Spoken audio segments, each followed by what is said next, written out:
que plusieurs parmi nous ont fait des sacrifices pour rendre ce moment possible. Aujourd'hui est un jour historique pour le Cameroun. C'est un jour important pour notre pays. Personne ne peut être indifférent par rapport à ce qui se passe chez nous aujourd'hui. Ce que nous sommes en train de faire ici, maintenant, nous ne pouvons pas le faire dans notre propre pays. La République du Sénégal nous offre un moyen de nous exprimer dont nous ne pouvons pas bénéficier dans notre pays. Et c'est de ça qu'il s'agit et rien d'autre. Les gens ont voulu parler des partis politiques, on n'est pas ici aujourd'hui pour les partis politiques. Les gens ont mis le débat des tribus sur la table, on n'est pas ici aujourd'hui pour les tribus. Les gens ont voulu parler des ethnies, on n'est pas ici aujourd'hui pour les ethnies. Nous sommes tous ici pour le Cameroun. Parce qu'on est indigné par rapport à ce qui se passe dans notre pays. Rien d'autre. On va parler du Cameroun et du Cameroun uniquement. Ceux-là qui veulent apporter le débat des tribus, le débat des races, le débat de la diaspora contre ceux qui sont au pays, on n'est pas là-dedans. Si on est ici aujourd'hui, c'est parce qu'il est temps en tant que Camerounais qu'on se dise, est-ce que nous avons encore le droit de choisir? Le droit de choisir nous a été enlevé. Et nous avons le droit de nous indigner. En tant qu'être humain et en tant qu'homme, en tant que femme, on a le droit de dire non par rapport à ce qui se passe chez nous. On ne peut pas accepter la forfaiture qui est en train de se dérouler chez nous en ce moment. Qu'est-ce qui se passe pour mettre les choses simplement? On a demandé aux Camerounais de choisir. Les Camerounais sont allés aux urnes le 7 octobre et les Camerounais ont choisi. Les Camerounais ont choisi celui qui, au courant des 7 prochaines années, doit conduire leur destin. Tout ce que le peuple demande, c'est que la vérité, telle que sortie des urnes, soit restituée. Ça n'a rien à voir avec les partis politiques. Nous ne sommes pas de politiciens. Il n'y a aucun politicien ici.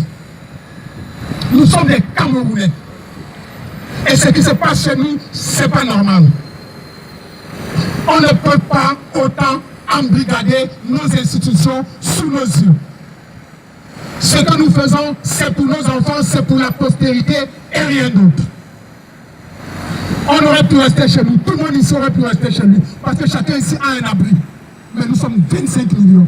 Et il y a des gens qu'on a laissés au pays, à la maison, qui tirent le diable par la queue pour pouvoir avoir $1 pour manger à midi. C'est pour eux que nous nous battons, c'est pour eux que Maurice Kamto se bat, c'est pour ça que les Camerounais l'ont choisi. Et pour rien d'autre. Il y a le président élu, c'est lui que les Camerounais veulent, qu'il en soit ainsi. Et nous n'arrêterons pas, nous résisterons. Ça n'a rien à voir avec la politique. Moi, j'étais dans la salle du Conseil constitutionnel. J'étais dans la salle à Yaoundé. J'ai assisté pendant 3 jours à la mort du droit et l'enterrement de la démocratie dans notre pays. Ça s'est passé sous mes yeux.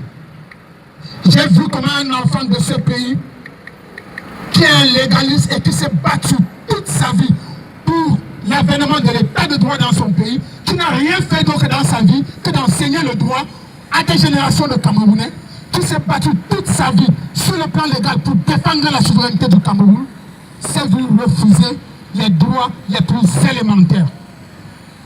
L'un des droits les plus élémentaires pour un citoyen, c'est le droit de récuser un juge quand il estime avoir des suspicions légitimes.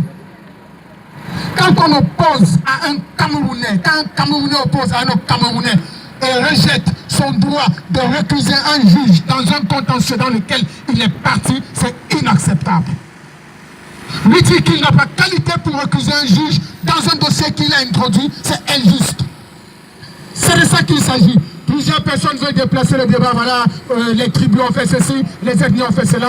Tous ceux qui connaissent Maurice Kamto, ceux qui connaissent la vie de Maurice Kamto, savent pourquoi ce monsieur se bat, savent pourquoi ce monsieur, depuis qu'il est jeune, se lève le matin et revient le soir. C'est pour rien d'autre que le Cameroun.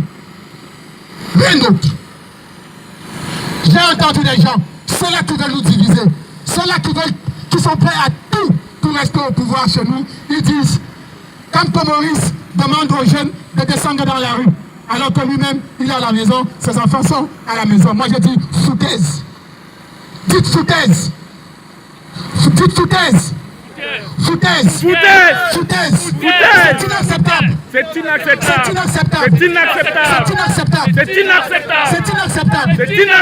C'est inacceptable parce que moi, je n'ai jamais vu. On parle de faire descendre les enfants des gens dans la rue. Moi, je dis, de qui se moque-t-on? Personne au Cameroun n'a fait descendre plus d'enfants des autres dans la rue que Biya et son gang. Parce que chaque fois que moi je vais au Cameroun, je vois des jeunes dans la rue. J'ai des amis qui descendent dans la rue tous les jours pour laver les voitures, qui ont mon âge. J'ai des amis qui descendent dans la rue tous les jours pour faire le callbox. J'ai des amis qui descendent dans la rue tous les jours pour faire le bensikin. Quand moi j'étais petit, tous ces métiers-là au Cameroun n'existaient pas. Les gens descendent dans la rue au Cameroun tous les jours pour pouvoir gagner $1, pour pouvoir survivre. C'est les enfants des guizots. C'est eux qui les font descendre dans la rue. C'est pas comme Maurice. C'est pas comme Maurice qu'on ne tombe pas les Camerounais. On appelle les Camerounais, on dit, quand Maurice il est au chaud, il envoie les gens au froid. Quand Maurice était au chaud, aujourd'hui, à Yaoundé. C'est pas pour lui qu'il se bat. Il a 64 ans. Sa femme est ministre plénipotentiaire. Elle a fait la carrière. Elle a atteint le pic de la carrière diplomatique. Ministre plénipotentiaire, contrairement à ce que les gens disent, ce n'est pas un poste dans le gouvernement. C'est un rang en diplomatie. C'est le sommet de la carrière diplomatique. C'est ce qu'elle est. Lui, il a atteint le sommet dans sa carrière. Il est professeur émérite, reconnu partout. Reconnu partout. Il a enseigné sur les 5 continents. Il a été président de la commission du droit international aux Nations Unies. Il est membre du curriculum du droit international. C'est la plus haute instance qui légifère sur le droit international dans le monde. Quand Maurice a 5 enfants, sa dernière fille qui est en Allemagne, sa 3e année de médecine. Tous les autres sont minimum doctorat. Il pouvait se coucher chez lui. Mais il se lève chaque matin, il se bat pour les Camerounais de tous les jours qui n'ont pas mangé alors qu'on ne trompe pas les gens. Il se bat pour nous restituer notre droit de choisir qui sont nos dirigeants. C'est pour ça qu'il se bat. Moi je dis encore, chacun de nous ici pouvait rester chez lui. Mais j'ai dit, même s'il y a 5 personnes ou 10 personnes, il faut que ce soit sûr, ici au Sénégal, qu'il y a des Camerounais qui se sont levés pour dire non au bâillonnement de la démocratie dans leur pays. Qu'on ne trompe pas les gens. Il y a des mouvements en ce moment en Europe pour boycotter certains artistes. Mais qu'est-ce qu'on n'a pas entendu? Qu'est-ce qu'on n'a pas entendu? Depuis 4 ans, Maurice Kamto, il est accusé de tout. Injurié partout. Il n'a jamais répondu. Il a dit en 2016 que leurs lois sont bancales. Les lois du Cameroun sont bancales, mais c'est nos lois. Et moi, je vais les battre aux élections avec leurs lois. Et il l'a fait. Il l'a fait. Il ne demande pas qu'on change les lois. Il dit, tout ce qu'il demande, c'est que la vérité des urnes, telle qu'exprimée par les Camerounais, soit restituée. Il reconnaît que les lois sont mauvaises. Il a promis de les changer, mais il a dit, pour le moment, on n'est pas là pour discuter des lois, on est là pour discuter du résultat de cette élection et rien d'autre. C'est pour ça que nous sommes là. Parce qu'il ne faut pas qu'après on va dire, voilà, ils sont sortis. On n'est pas des politiciens. Il n'y a aucun politicien ici. On est des Camerounais et on a le droit d'être indignés.